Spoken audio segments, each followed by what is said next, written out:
Hi everyone, it's Vita from Honest and Tasty, and today I'm making my Instant Pot chicken bone broth.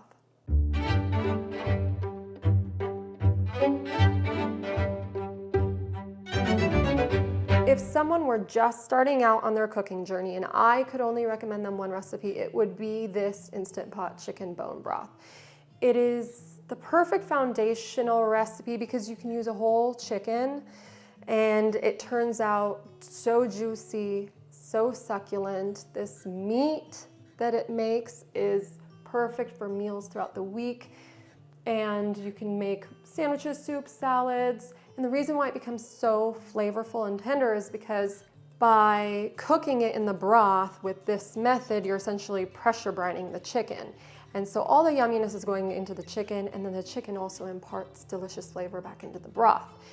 And you also end up with a broth, a bone broth that is nutrient dense, absolutely gorgeous, gelatinous, just perfect bone broth. You can concentrate it down, use it for sauces, gravies. I like to throw ladlefuls into my ground beef and then let the liquid evaporate a little bit and then sear the meat in that, and it just becomes so heavenly. You can also just sip on it as is because it's wonderful. I love this recipe because it's so easy.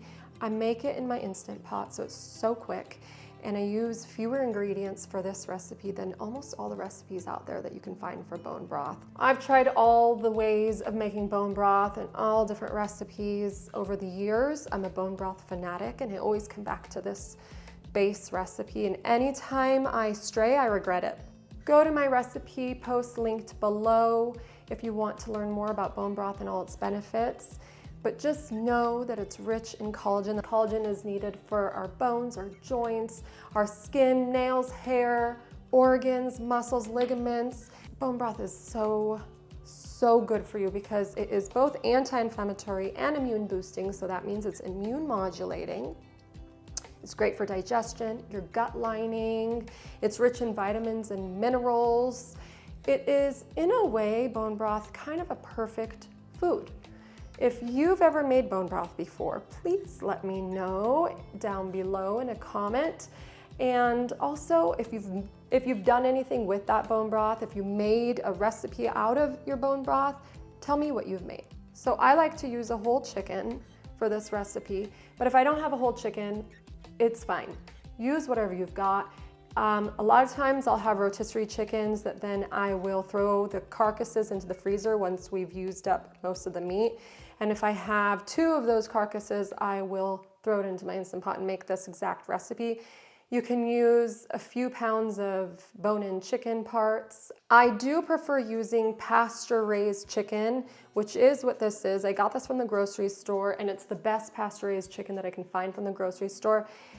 If it were up to me, it would also not have been fed soy in its diet. It is impossible for me to find soy-free chicken at the grocery store. I have to go through a local farm in order to get soy-free pasture-raised chicken. And the reason why I don't want soy in it is because in their diet, in their feed, is because they don't process it too well, and it has phytoestrogens, so it mimics the estrogen in our bodies and can mess with our hormones.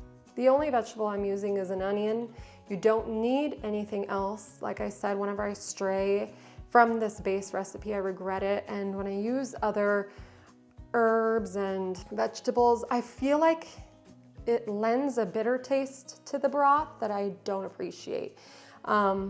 Nothing will replicate the flavor of onion, so you absolutely need it. And then turmeric is essential for the flavor of this bone broth. You don't notice the turmeric flavor itself, it just enhances the flavor of the chicken bone broth. And then sea salt, black pepper.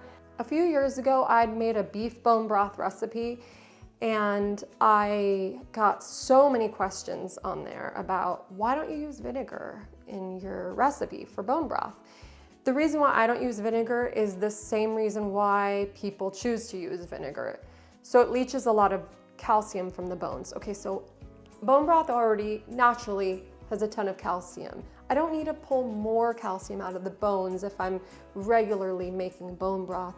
Too much calcium can absolutely wreak havoc upon the body, and for many reasons. I'm not looking to have excess calcium in my diet. I mean, I'm sure I'll still get some people asking. I'm gonna cut my onion. And I'm using a large onion here. You can use 2 small ones. All right, yeah, 8 pieces will do. So I'm gonna throw the chicken in there.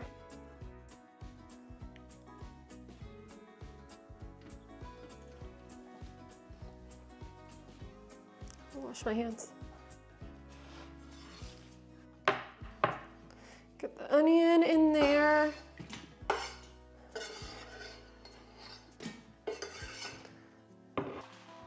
And then our spices. Salt.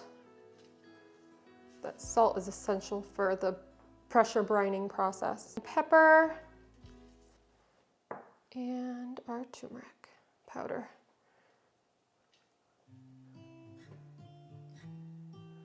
And then just enough water to reach the top of the chicken. If you've ever made chicken broth or had chicken broth or bone broth that has been kind of lighter in color, lighter in flavor, doesn't gelatinize once chilled, typically it's because you've just added too much water.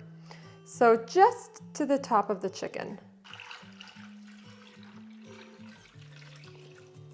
That was 4 cups. I think I'm gonna need another 1 or 2. Okay, and then a little more water. So I'm gonna seal the lid. 30 minutes, high pressure, and start. After 30 minutes, let it go another 15 minutes without touching it so that the natural pressure can start to release. Figure out what I want for taking pictures, get my setup going.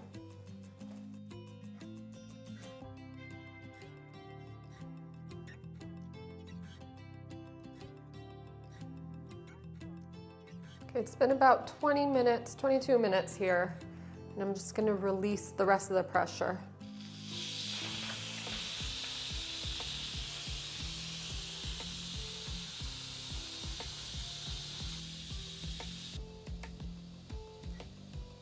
Come on. All right.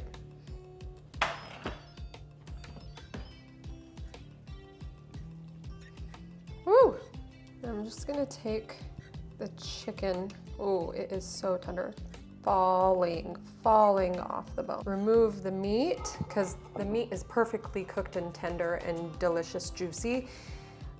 I don't want to overcook that when I'm making my bone broth, and then I'm going to throw the bones back in and continue making the bone broth portion.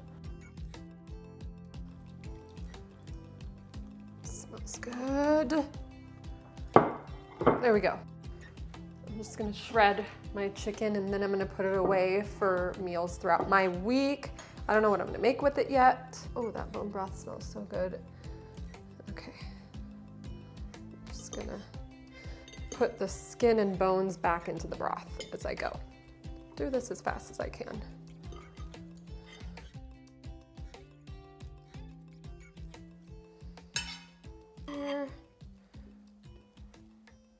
Trying to figure out what I'm going to make with this chicken this week.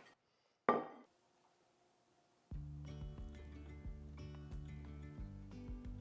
I'm going to make sure everything's in there under the broth.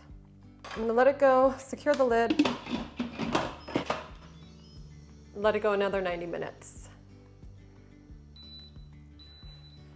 Okay, oh, I have to put this in the fridge, this chicken.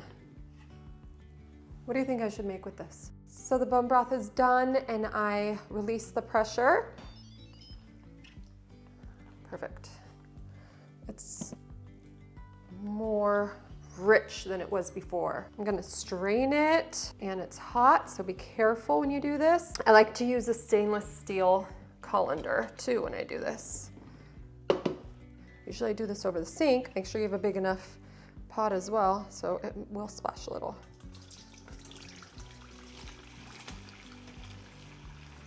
But if you do it slowly, it should be okay. Really didn't splash as much as I thought I would. Ooh, I love that color. I like to get all of it in there. I think that's good. Oh, tired. Woo. Perfect. And then you can just put it in the freezer, or the fridge as is. Use it as a soup base, whatever you like. I want to try it. You get my little ladle, little big ladle.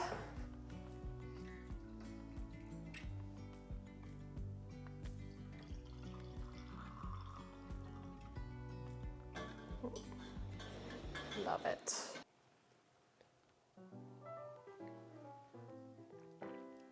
Oh, why is that so good? You don't need any other ingredients than what I've given you today. An Instant Pot pressure cooker. This is absolutely amazing. It's like the perfect base of a chicken soup, your dream chicken soup. Now, it's kind of like what a bouillon cube pretends to be in a broth, but light years better, and also without the MSG, without the preservatives, just perfect, divine, divine. This will keep for a week in the fridge, for as long as you want in the freezer. You can boil it down by half, so it saves freezer space, and then later reconstitute the liquid when you want to use it. Or not, you'll have a more concentrated broth, but this is already super concentrated, delicious, perfect. The recipe is linked below in the description box. If you have any questions, any comments, leave them below as well. I will get right back to you. Thank you, and subscribe to my channel. I'll see you next time.